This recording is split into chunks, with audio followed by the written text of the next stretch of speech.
하나님이 죄의 조성자, 우리를 시험 가운데 고난 가운데 있는 것은 하나님이 우리를 그런 아픔을 일부러 주시는 것이 책임이 하나님께 있지 않다라는 이야기를 계속했죠. 그러면서 오늘 하는 이유는 인간이 그런 본성을 가지고 있기 때문에 죄를 범하고 타락하고 하나님 멀리한 것이지, 그 하나님이 책임이 아닌 이유가, 인간이 그런 죄악을 멈출 수 있는 유일한 길은 중생, 거듭남에 있다는 것이에요. 다시 하나님이 우리를 거듭나게 하셔서 우리를 변화시키셔서 새로운 질서를 우리의 마음에 부여하지 않는 한 인간은 끝없이 범죄하는 길을 가지. 하지만 거듭나게 될 때 인간은 바른 질서가 부여돼서 하나님을 높이는 삶을 살게 된다는 거죠. 여러분, 오늘 그래서 이 야고보는 뭐라고 말하냐면, 인간은 선을 행할 수 없고 정말 하나님의 뜻을 기쁘게 해드릴 수 없는 인간의 상태에 대한 이야기를, 거듭남에 대한 이야기를 합니다. 여러분, 오늘 야고보가 뭐라고 말하냐면 진리의 말씀으로 우리를 낳았다, 이렇게 말합니다. 우리를 진리로 거듭나게 했다. 이것이 하나님이 모든 죄의 책임자가 아니라 거듭나기 전에 모든 책임이 인간에게 있다는 이유를 말하는 거죠. 그럼 여러분, 거듭나기 전에 오늘 중생에 대한 이야기를 할 텐데, 거듭남이 무엇이고 또 거듭나지 않은 인생이 어떤 상태에 있는지를 야고보는 이야기를 하는데요. 여러분, 거듭나지 않은 인생은 십자가의 구원을 경험하지 못한 사람들은 모두 하나님으로부터 분리되어 있습니다. 분리되어 있어요. 분리된 인생은 어떨까요? 하나님으로부터 완전히 분리되어 있으니까 자기가 주인이겠죠. 하나님과 분리되어 있기 때문에 하나님의 뜻이 아닌 자기의 뜻을 높이는 삶을 살게 됩니다. 인간 하나님과 분리되어 있는 존재라는 거죠. 그래서 그 바울이 뭐라고 말하냐면, 사람들의 목구멍은 열린 무덤이고 그 혀로는 속임을 말하고 입술에는 독이 가득 차 있고 막 파멸과 그 평강의 길을 알지 못하고 하나님을 두려워하는 마음이 없는 것이 분리된 인생들의 삶이라는 거죠. 하나님 분리된 인생, 자기밖에 모르는 거죠. 그래서 사람들은 이런 상태에 처한 것은 그들의 본성뿐 아니라 그들 자신의 선택을 그렇게 한다는 거예요. 그러니까 하나님과 분리되어 있기 때문에 항상 그들이 선택하는 것은 악한 걸 선택합니다. 항상 그들이 선택하는 것은 하나님이 기뻐하지 않는 걸 선택해요. 여러분, 우리 아이들 어떻습니까? 아이들이 선택하는 걸 봐요. 가만히 이렇게 혼자 두면 아이들이 뭘 선택할까요? 문제집을 선택할까요? 아니면 핸드폰을 선택할까요? 뭘 선택해요? 가만히 그냥 1시간이고 2시간이고 탁 핸드폰을 놓고 성경을 놨어요. 뭘 선택할 거야? 핸드폰을 선택하죠. 그렇죠? 인간이 그렇게 선택한다는 거예요. 악을 선택한 후 악에 대한 길로 악을 즐거워하는 모습이 우리에게 있다는 거죠. 그래서 인간은 하나님과 분리되어서 자기의 죄를 선택하는 길로, 망하는 길로 간다는 거예요. 또 한 가지 인간은 어떨까요? 인간은 오늘 성경이 말하기를, 에베소서 말씀에 2장 1절 말씀에 허물과 죄로 죽었다고 말했어요. 그러니까 인간은 죽어 있습니다. 죽어 있다는 거. 우리 내가 살아있는데 내가 왜 죽어요? 그렇게 말할 수 있지만 인간의 영적인 상태가 하나님을 향해 발동할 수 없는 죽어 있는 상태로 우리는 이 세상에 태어난다는 거예요.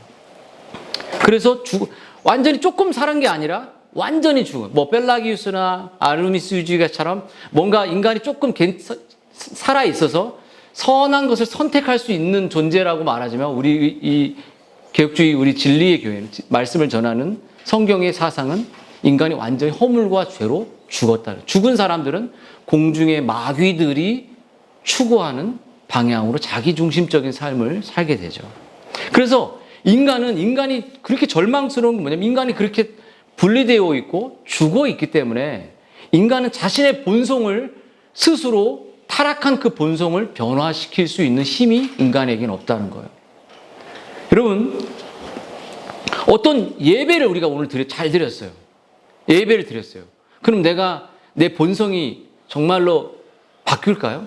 우리가 어떤 종교적인 행위를 했습니다. 헌금 생활을 했습니다. 어떤 행동을 했기 때문에 우리의 이 타락한 본성이 바뀌어지는 것이 아니라는 것이에요.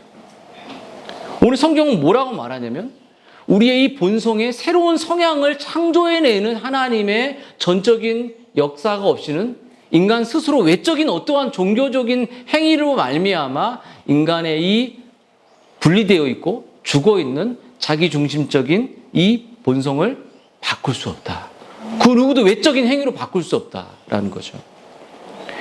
그럼 이런 질문을 던질 수 있습니다. 중생을 누가 일으키냐? 오늘 중생 되게 중요한. 여러분 오늘 야고보는 뭐라고 말하냐면 중생은 빛들의 아버지이신 하나님이 행하시는 일이라 그래요. 온전히 그분의 뜻을 따라 성취되는 일이라고. 중생은 하나님의 뜻에 의해서 일어납니다. 하나님은 그분의 주권적인 뜻에 따라 우리의 죄를 씻고 용서를 베푸시며 우리에게 새 생명을 창조해내고 심어주세요. 이렇게 심어주세요. 그래서 에스겔이 말하는 뭐냐면 중생이라는 건 딱딱한 굳은 마음, 하나님을 향해 굳은 그 마음이 제거되고 부드러운 마음이 된다는 거예요. 딱딱한 굳은 마음. 여러분 마음 어떻습니까? 딱딱합니까? 아니면 부들부들합니까? 부들부들합니까? 딱딱한 것 같은데? 보세요. 그래서 중생은 뭐냐면 오직 전능하신 하나님의 의지와 능력으로 우리에게 부여하시는 하나님의 선물이에요. 그 말씀을 통해서. 그래서 주권적인 하나님의 생명의 원천과 토대, 하나님께서 직접 하나님 말씀을 통해서 우리의 영혼의 새 생명을 자신의 의지를 써서 우리에게 창조하시는 이 사역이라고 말할 수 있습니다. 중생은 여러분 중생하지 않은 사람들에게 예배의 삶을 내가 오늘 예배 잘 드리겠습니다. 오늘 예배 늦지 않겠습니다. 오늘 내가 공예배를 목숨 걸겠습니다. 이렇게 맨날 결심하면 될까요? 안 될까요? 절대 안 됩니다. 이 예배는 중생한 사람들에게 창조된 근본적으로 생명과 생명으로 연결된 것이 예배예요. 근데 이거를 노력으로 된다고 절대 되지 않습니다. 100번 결심해도 100번 실망시킵니다. 내가 예배를 왜 범하냐? 그건 중생하지 않았기 때문이에요. 우리는 하나님이 우리를 예배자로 창조하셨거든요. 근데 이 예배자가 내가 오늘 예배 빠졌잖아. 예배 늦었잖아요. 내가 오늘 예배 바른 태도로 할게요. 그럼 좀 지나봐요. 예배 그 태도가 다 무너지게 돼 있어. 그 새로운 성향을 창조된 그 사람에게 예배의 태도와 예배의 경건을 우리에게 하나님이 생명을 부으시는데 그 생명이 없는 자는 노력한다고 거룩과 진리를 절대 행할 수 없는 것이 바로 중생하지 않은 사람들의 모습이고 중생은 전적인 하나님의 은혜라는 거죠. 여러분 어떤 자녀도 자신의 의지나 계획에 의해서 이 세상에 태어나는 경우는 없죠. 모든 자녀가 잉태되고 태중에 자라면서 마침내 출생하는 과정은 완전히 그들 자신의 의식적인 통제 너머의 일입니다. 이 아이가 뭐 내가 언제 태어나고 여기 이래가 있지만 얘가 언제 내가 엄마 바나나 오늘 딸기 뭐 이렇게 안 한다는 거예요. 얘가. 그런데 뭔가 이렇게 그 신체적인 호르몬이 바뀌는 거죠. 근데 이 애가 지금 자기가 수동적으로 받는 거예요. 생명의 잉태는. 그러므로 여러분 이 세상의 상태는 무엇을 그러니까 세상도 죄를 잉태하고 오늘 계속 야고보가 죄를 잉태한다 그러잖아요. 그러니까 세상의 잉태는 뭐냐면 악한 자기중심적인 사람들이 잉태되는 거예요. 계속적으로 이 세상은. 근데 하나님의 잉태는 하나님의 진리를 추구하는 잉태로 나온다는 거죠. 그리고 이 세상은 항상 출생이 일어납니다. 근데 죄가 출생되고 그 거듭나기 전에 이런 사람들의 본성을 갖고 출생된다는 거죠. 그럼 여러분 한번 물어보겠습니다. 제가 거듭남을 좀 더 들어가기 전에 여러분 거듭나셨습니까? 여러분 정말 이 영적 진리가 따분하지 않고 이해되고 예배가 정말 기다려줬다 한 주 동안. 예배를 정말 하나님께 내가 예배하고 싶다. 이런 소망이 여러분에게 있는지 한번 물어보십시오. 그리고 영적 진리를 정말 달콤하게 들리고 있는지 물어보세요. 그게 안 들리잖아. 아직 거듭나지 않은 거야. 진짜로. 이따가도 제가 오후에 이따가 가족 기도회 하겠지만 부모들이 때 되면 구원 이런 말 정말 하지 마세요. 성경에 그런 거 없습니다. 진리의 말씀을 듣고 진리의 말씀의 곁으로 와서 하나님의 신적 역사가 일어날 때 거듭나는 거예요. 근데 가만히 있으면 말씀도 없고 예배도 없이 사람 거듭날 수 없어요. 그래서 중생이란 말을 우리가 기억해. 중생에 두 가지 용어가 있습니다. 잘 봐요. 나았다, 오늘 야고보도 나았다고 말하죠. 중생은 태어나는 거예요. 새로운 영적 존재가 태어나는 겁니다. 그리고 중생의 또 한 가지 용어는 허물과 죄로 죽어도 우리를 살리다. 두 가지 용어가 중생의 핵심 용어예요. 그렇죠? 죽었던 자를 살리고 잉태되는 겁니다. 그래서 중생은 인간의 본성의 물질적인 변화가 일어나는 게 아니라 영적인 새로운 존재가 우리 안에 창조되는 거예요. 내 안에 없는 그 본성이 아니라 영적 존재가 창조되는 거예요. 그래서 중생은 여러분 영혼의 변화입니다. 여러분 중생은 영혼의 어떤 기능의 변화가 일어나는 게 아니에요. 뭐 5가지 영혼의 기능이 있다고 그래요. 지성, 기억, 감정, 의지, 양심 이런 거에 뭔가 하나 추가되고 그런 게 아닙니다. 그 중생은 내가 오늘 도덕적으로 열심히 하겠다 도덕적 개혁이 아니에요. 오늘 잘하다가 다음 주에 열심히 나올 수 있잖아요. 한 달 열심히 나올 수 있어요. 2달 열심히 나올 수 있어요. 근데 무너지게 돼 있어요. 그것은 도덕적 개혁은. 중생이가 아닙니다. 여러분 하나님은 중생의 사역을 통해 우리 안에 새로운 영적 생명을 창조하시는데 그 중생은 우리 안에 새 생명의 원리를 심어주는 거예요. 우리의 영혼을 완전히 내 삶을 지배하는 내 삶을 하나님으로 이끄는 생명의 존재를 우리 안에 창조하시는 거죠. 그래서 헨리 스쿠걸이라는 청교도가 인간의 영혼 안에 있는 하나님의 생명이 우리를 움직인다는 거예요. 여러분 이것은 신의 성품에 참여한다고도 말할 수 있지만 이것을 우리가 분명하게 설명해낼 수 없죠. 우리의 삶에서 경험되어지는 것입니다. 그래서 중생은 여러분 어떻게 일어나냐라고 말할 때 중생은 진리의 말씀, 설교를 통해서 일어납니다. 그래서 저희가 야외 예배가 힘들지만 하나님 믿지 않는 넌 크리스찬들에게 진리를 전하기 위해서 야외를 나가서 예배하는 거예요. 여기 오는 것보다 쉽게 접근성이 있으니까요. 근데 여러분 진리의 말씀으로 하나님의 말씀이 성경을 가르치죠. 근데 신자들은 노래가 나오는 어디죠? 자, 춤 한번 춰야 되나요? 자, 신자들은 하나님의 말씀의 능력으로 거듭나며 중생하게 됩니다. 그 말씀을 듣는 것이에요. 말씀을 보는 것이 아닙니다. 그래서 제가 어머니가 치매가 있으시고, 근데 계속 성경을 쓰실 때 제가 어머니한테 늘 부탁하는 건 뭐냐면 읽어라, 입으로. 말을 해라. 말을 하면 들리거든요. 노아의 이야기, 아브라함의 이야기 귀로 들려요. 귀로 들리는 것을 할 수 있도록 계속 말씀을 드려요. 여러분, 우리가 말씀을 펴서 읽을 때 그것은 우리가 듣습니다. 설교도 듣는 거죠. 여러분, 믿음은 들음에서 납니다. 들려져야 돼요. 여러분, 하나님의 말씀은 들음에서 우리의 영혼을 변화시키죠. 잘 들어. 이 믿음은 그렇게 믿는 주체 안에 거듭난 새로운 생명이 있다는 증거인데요. 이 거듭남은 항상 살아있고 항상 있는 하나님의 말씀으로 된 것이라고 베드로는 말하죠. 그래서 베드로는 그것을 씨라고 말하고 살아있는 하나님 말씀이라고 말해요. 여러분, 야고보가 사용하고 있는 출생의 이 이미지는 죄와 사망의 출생, 그러니까 죄와 사망도 마귀의 음성을 들으면서 죄를 낳는 거예요. 그렇죠? 야, 오늘 따먹어. 들었잖아요. 그리고 따먹어 그랬잖아요. 근데 이것과 동같은 것처럼 하나님의 진리도 우리 안에 들려집니다. 들려지면 따먹는 게 아니라 하나님을 예배하고 하나님을 진리를 추구하는 그런 삶을 살게 된다는 거예요.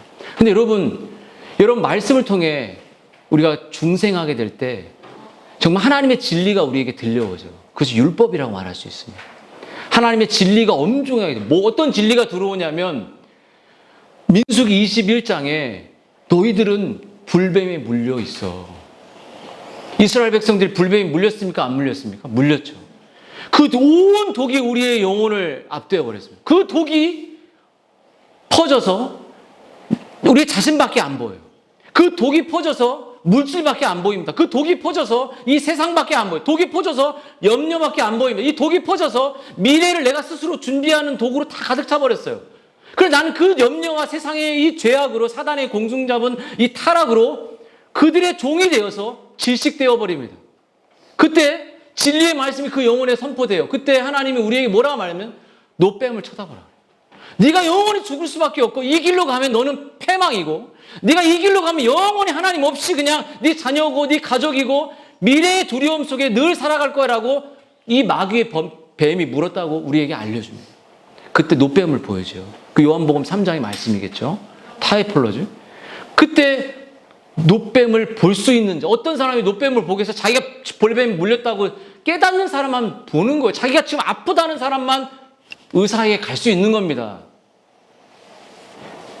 여러분, 모든 크리스찬들은 웃으면서 크리스찬이 되지 않아요. 울면서, 애통하면서, 회개하면서, 자신의 삶을 돌이키면서 하나님 앞에 자기가 얼마나 부패한지를 깨달으면서 하나님께 가는 거예요.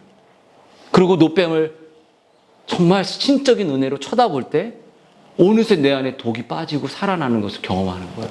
단순히 노뱀을 쳐다보라는 거예요. 노뱀을 쳐다보고 순종하라는 겁니다. 여러분, 그 외의 방식으로는 절대 살아날 길이 없어요. 때가 되면, 어디 때가 되면 구원받는다고 말하 그런 말 절대 하지 마세요. 노뱀을 쳐다보고 그리스도를 바라보고 그리스도의 진리를 듣고 경험될 때 그 영혼에 하나님의 성령의 역사가 나타나 그 영혼이 자신의 죄를 깨닫고 자신의 부패를 깨닫고 자신의 범죄를 깨닫고 자기의 자기 중심을 깨닫고 그리스도의 용서를 보는 것이죠. 이게 구원의 길입니다. 진리의 길이죠. 그러므로 거듭남은 오직 은혜로 주시는 선물이에요. 선물. 예수 그리스도의 십자가만이 유일한 길이라는 것을 불뱀에 있는 물려있는 자신을 보게 하는 하나님의 사랑이죠. 이 사랑이 내게 임할 때 그리스도를 바라보게 됩니다. 그때 회심이 일어나고 자기가 무가치하고 파멸된 파산된 인생인 것을 깨닫게 되는 겁니다. 그러므로 여러분, 하나님이 중생하게 하시고 거듭나게 하시는 목적은 보지 못하는 자들이 보게 하는 거예요.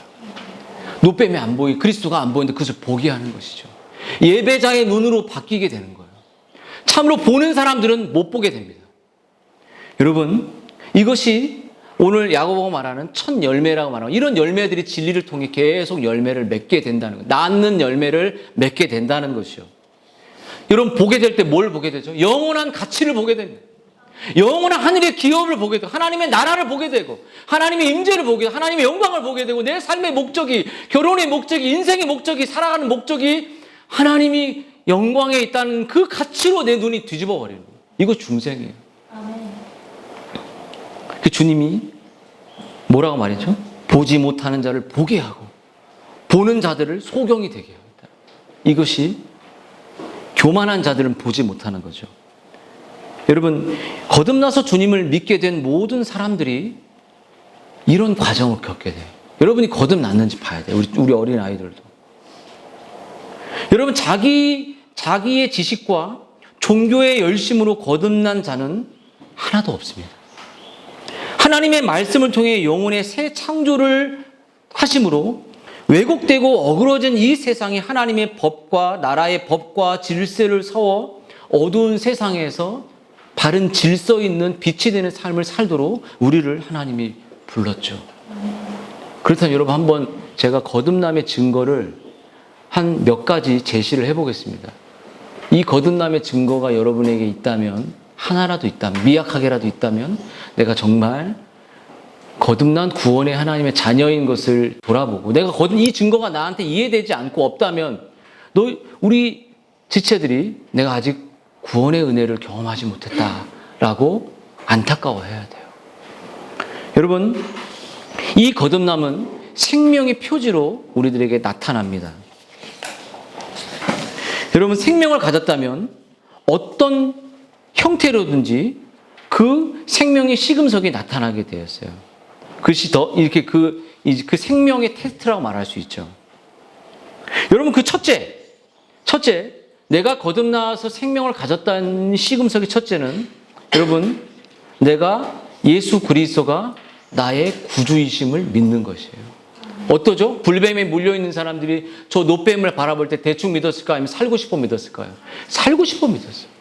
나의 구원자, 나의 보호자, 나의 모든 치료자 그런 그리스도를 절망 속에서 사모함으로 그분을 노뱀 대신 그리스도를 정말 하나님이 이처럼 사랑하사 독생자를 주셨으니 정말 타락한 나를 사랑하셔서 오신 그리스도를 보는 것이에요. 그리스도를 내 구주로 사랑하고 그분을 내 생명의 구주로 믿는 것이에요.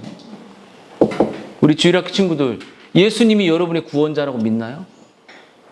믿어요, 안 믿어요? 아멘? 아멘이 안 나와? 큰일 났네, 이제. 주여. 이게 뭐 억지로 나오는 건 아니죠. 여러분 두 번째, 하나님의 계명을 즐거이 지키고 순종합니다. 하나님 계명이 뭐죠? 하나님 예배하는 것. 매일 일상 속에 하나님의 진리를 먹고 정말 감사하는 것. 예수님의 그 명령을 매일매일 기쁨으로 순종하는 것이죠. 하나님의 계명을 거듭나지 않으면 지키기 어려워요. 기뻐하지 않아요. 그렇죠? 여러분 부모의 말을 여러분이 왜 지킵니까? 왜 지키죠? 부모가 막 엉덩이 때릴까 봐 지킵니까? 부모를 사랑하니까. 그래 아이들에게 내가 이런 말을 해요.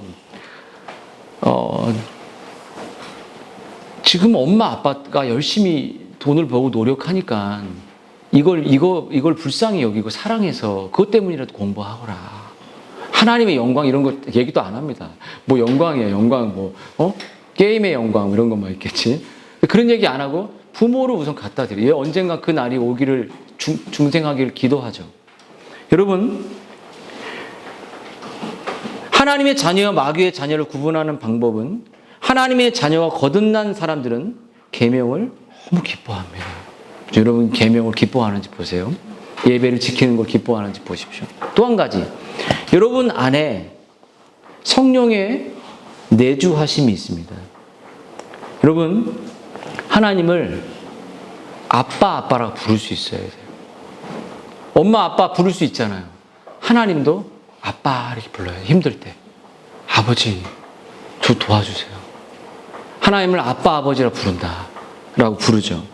여러분 성령으로 난 사람은 이렇게 하나님을 아버지라는 나의 죄를 용서하시기 위해서 아들을 보내주신 참 아버지라는 사실에 대한 사랑과 감격과 나를 언제나 탕자를 안아주셨던 그 성부의 사랑이 내 안에 가까이 계세요.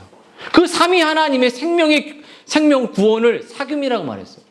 구원을 삼위 하나님과 사귀는 거예요. 우리 연애할 때 사귀고 사랑하는 것처럼. 그럼 삼위 하나님을 사귈 때 어려워 이게 아니라 아빠 나 도와줘. 아빠 너무 힘들어. 아빠 나 이렇게 말할 수 있는 친밀한 관계가 중생한 사람의 특징이에요. 여러분 또 한 가지, 거듭난 자의 또 하나의 특징은 자신이 살아가는 삶의 목적이 오직 하나님의 영광에 있어야 됩니다. 여러분 성령으로 난 사람은 겉모습만 빼고 완전히 다 바뀐 사람이에요. 거듭난 사람, 내 안에 새롭게 하나님을 사랑하는 창조의 존재가 됐다는 것은 인생의 방향과 목적이 완전히 뒤바뀐 사람이에요. 하나님의 영광을 위해 사는 것이 자기의 인생의 소원이에요. 하나님을 기쁘게 해드리고 싶다. 부모를 기쁘게 해드리고 싶다. 하나님의 절대 주권과 섭리를 믿고 삶에서 낙심하지 않는 것이죠. 여러분 거듭난 것은 거듭난 것으로 속기 쉬운 것들이 많이 있듯이 여러분 단순히 지적인 동의나 열심이나 외형을 가진 신앙생활의 양태나 신비한 체험 같은 것은 거듭남의 증거가 아닙니다. 세상이 말하는 성공이나 야망을 내려놓고 하나님을 사랑하고 이웃을 사랑하고 지체를 사랑하는 그 거듭난 신자의 삶의 목적이 바뀌었는지 돌아보세요. 돈을 위해 사는지 무엇을 위해 사는지. 여러분 또 한 가지, 여러분 예수 그리스도로 피로 맺어진 우리의 지체를 사랑하게 됩니다. 그렇죠? 여러분 우리가 형제를 사랑함으로 사망에서 사망에서 옮겨 생명으로 들어간 줄을 알거니와. 여러분, 여기 제일 중요한 제가 이제 단어 중에 늘 생각하는 건 need라는 단어입니다. need. N-E-E-D. 이게 무슨 뜻이니? 아는 사람. 필요하다. 필요하다. 다른 사람의 필요를 공감해 주는 거예요. need라는 단어. 아주 생존적이고, 나의 필요를 우리는 거듭나기 전에는 나의 필요, 나의 가정의 필요, 나의 인생의 필요, 내 필요만 하는데, need는 내가 너무 한계 속에 있을지라도 타인의 지체의 필요를 바라보고 긍휼히 여기고 슬퍼해주고, 지체가 지금 공감이 필요하거나 지체가 너무나도 외롭구나, 저 지체가 정말로 이게 있으면 좋겠구나라는 그 생각으로, 왜 지체니까, 그리스도 안에 지체니까 그것에 목말라 있고 그것을 공감해주고 그 지체를 사랑하는 마음까지, 행동까지 나아가는 것이에요. 오늘 세리가 희연자매 막 뭐하지도 않았는데 딸기도 보내주고, 우리 순영이가 선물도 승민 형제한테 해주고, 깜짝 놀랐죠? 네. 안 놀랐어? 나한테는 안 보내더라고, 할 때. 농담으로. 자, 이런 것처럼 정말 하나님과의 사귑일 때 지체들과 깊은 사귐으로 이렇게 일어나는 거죠. 여러분, 한번 보겠습니다. 여러분, 그래서 형제를 사랑하여 자기 재물을 아끼지 않고 허비하는 사람으로 우리가 이제 그런 삶을 중단하게 된다는 거죠. 그래서 교회라는 공동체는 이 세상에 존재하면서 기이하고 놀라운 방식으로 세상 사람들이 도무지 이해할 수 없는 형제 사랑의 방식을 서로 지체하면 사랑하면서 이 교회가 가지고 있는 그 넓은 세상 속에 이웃들까지 품어내는 그러한 사랑의 공동체가 바로 삼위일체의 공동체요, 삼위일체의 사귐을 경험한 지체들의 공동체라고 말할 수 있습니다. 자기 중심성에서, 가족의 중심에서 형제 사랑으로 나아가는 그 하나님의 이 새 창조된 이 존재들의 모습이 바로 형제 사랑의 모습이죠. 여러분, 또 한 가지 있습니다. 또 한 가지. 여러분, 육체의 욕구와 성령의 욕구와 이게 싸움이 있어요. 싸움. 그렇죠. 사도 바울이 로마서 7장에 내가 선을 행하고 싶어도 내가 또 다른 내 본성이 그거를 해서 내 오라나 공고하다고 말하잖아요. 여러분, 영적인 싸움이 존재합니다. 끝없이 내가 이 물질을 이렇게 아깝다 이런 우리 마음에 들을 때 하나님께 하는 거지. 지체를 섬길 때도 우리 안에 이게 하면 좀 경제적으로 어려운데 이러면서도 우리 안에 또 그것을 싸워서 지체를 섬기는 그러한 내가 죄악적인 본성으로 나아가려 할 때도 계속 그것을 영적인 내 본성이 그것을 싸워내는 치열한 싸우는데 오늘 히브리서는 히브리 저자는 뭐냐면 피 흘리기까지 싸우라고 그래요. 피가 안 나. 근데 피가 안 나고 대충 싸워. 그리고 기만하고 이해하시겠지. 뭘 이해해. 그렇게 한다는 거죠. 끝없이 여러분 정말 이렇게 이 육체와 성령의 이 싸움이 우리 안에 하나님의 거룩을 위한 몸부림으로 예배 한번 나올 때도 막 부부끼리 싸워버리면 안 나와버리고 싶을 때 있잖아요. 그래도 그래서 진리를 향해 또 의지를 향해 나오는 거죠. 여러분, 또 한 가지 뭐가 있을까요? 그것은 하나님을 더, 그리스도를 더 알고 싶고 사랑하고 싶은 마음이 있죠. 여러분, 제가 여러분에게 말했지 않습니까? 여러분, 하나님을 향하여 끝없는 목마름이 있는지 한번 돌아보세요. 하나님을 더 알고 싶다. 하나님에 대한 지식으로 내가 더 가득해지고 싶다. 그 지식을 성령께서 내 안에 끝없이 적용시켜 주셨으면 좋겠다. 내 안에 정말로 그분을 향한 디자이어라고 말했죠. 목마름과 사모함과 굶주림으로 내가 정말 이 정도가 아니라 이사야가 말하는 정말 소년도 넘어지고 다 넘어지만 여호와를 앙망하는 게 새 힘을 주겠다고 말하죠. 새 능력, 지금에 알고 있던 하나님에 대한 지식이 아니라 더 큰 새 지식, 더 큰 새 임재, 더 큰 새 하나님에 대한 강한 힘과 목마름이 내 안에 있냐는 거예요. 여러분, 어때요?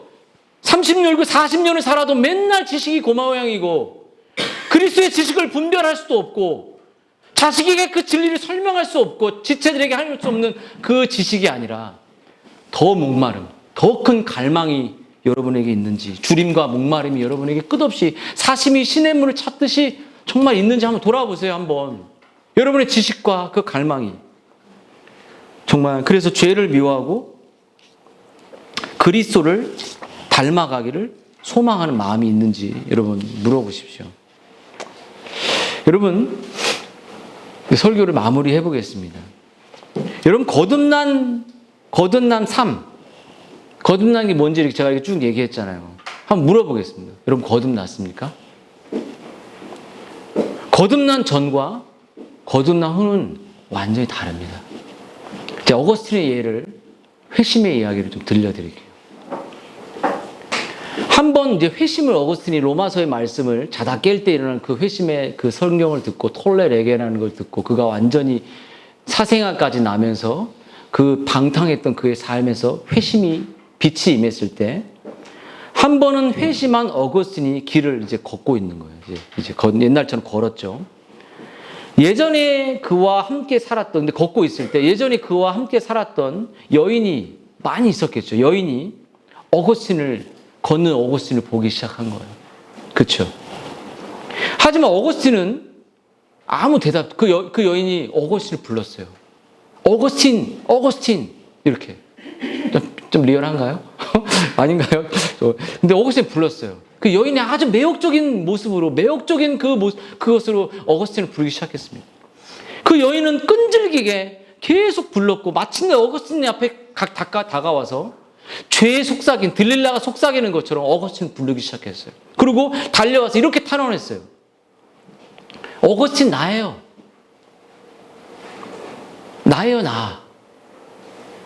이해됩니까? 세상에 와서 금덩이 딱 주면서 나야, 나. 오늘 교회 빠져. 나야. 이렇게 했을지 모르죠. 근데 어거스틴이 이렇게 대답합니다. 나도 알아요. 하지만 나는 더 이상 이전의 내가 아닙니다. 여러분, 우리가 겪은 의식적인 성령을 통해서 하나님의 말씀을 통해서 그 새로운 창조된 새로운 존재에게 회심이라는 것은 다시 이전의 삶으로 절대 돌아갈 수 없다는 것이에요. 다시 이전의 죄악된 길로 갈 수 없다는 것입니다. 이전에 반대로 예배드리지 않았던 삶으로 절대 못 가는 것이에요. 우리를 예배자로 불러주셨기 때문에. 우리가 겪은 의식적인 회심의 체험, 곧 예수 그리스도를 믿고 그분이 우리를 위하여 죽고 부활하셨다는 사실을 신뢰하며 헌신하는 우리의 모든 삶에는 굳은 의지와 결심이 우리에게 생기기 때문에 다시 옛길로 돌아갈 수가 없는 것이죠. 여러분, 요한은 이렇게 말합니다. 하나님이 우리를 사랑하사 우리 죄를 속죄하기 위하여 화목제물로 그 아들을 보내셨다. 화목제물이라는 거죠. 화목제물이라는 이 말은 요한일서에만 여러 번 나오는데요. 화목제물이라는 용어를 통해서 사도는 두 개의 중요한 개념을 우리에게 전달합니다. 첫째, 죄가 하나님 앞에 그리스도께서 자신의 아들을 보내셔서 제물이 되게 하셨죠. 그래서 우리의 죄가 용서되었다는 것이에요. 여러분, 둘째는 하나님의 진노가 풀렸다는 것입니다. 아들에게 진노를 부음으로 그 죄, 우리를 향한 진노가 풀렸다는 것이죠. 범죄함으로 하나님의 진노를 일으킨 인간은 하나님의 진노를 풀기 위하여 스스로 여호와 이레께서 그 하나님과 자기 아들을 준비하셔서 우리를 위해 십자가에서 죽으셨어요. 화목제물로 그 아들을 삼으신 거예요. 전 인류의 죽음과 영원한 지옥의 형벌 이외에 그 어떤 것으로도 하나님의 진노를 풀 수 있는 제물은 이 세상에 없었습니다. 그럼 하나님께서 우리를 사랑하사 우리의 죄를 속죄하기 위하여 화목제물로 보내신 그분이 누구냐는 거예요. 바로 예수 그리스도 그분의 아들이라는 거예요. 그 죄인의 편에서 제공해야 할 제물은 하나님께서 친히 제공하여서 우리를 죽이신 그 하나밖에 없는 자신의 아들이셔 만왕의 왕이신 예수님이 우리를 위해 죽으셨다는 것이에요. 그래서 사랑은 여기 있으니 우리가 하나님을 사랑한 것이 아니라는 것이에요. 우리는 절대 하나님 찾지 않았습니다. 우리 하나님을 필요하다고 말하지 않았습니다. 우리 하나님을 구하지 않았어요. 근데 하나님이 우리를 사랑하사라고 성경은 말하죠. 여러분, 사도가 한 말을 기억합니까? 하나님의 사랑이 여러분의 마음에 나타났습니까? 하나님의 사랑이 아이들의 마음에 터져 나오길 기도했습니까? 하나님의 사랑이 여러분의 가정에 그분의 화목제물 대신 용서와 그 위로와 그 축복이 여러분 그것을 달라고 여러분 간구했나요? 여러분 거듭난 신자들은 이 하나님과 화목된 은혜를 경험하고 그 화목된 그 은혜가 그리스도를 죽음을 통해 일어난 그 사건을 감사하며 감격한 사람들이죠. 여러분이 다시 한번 거듭난 게 무엇인지, 거듭남의 본질이 무엇인지를 기억하고 왜 여러분을 거듭나게 하셔서 이 땅을 살게 하셨는지를 돌아보면서 여러분의 가족과 또 여러분의 인생이 더욱더 하나님의 영광을 위해서 살아가는 지체들이 됐으면 좋겠습니다.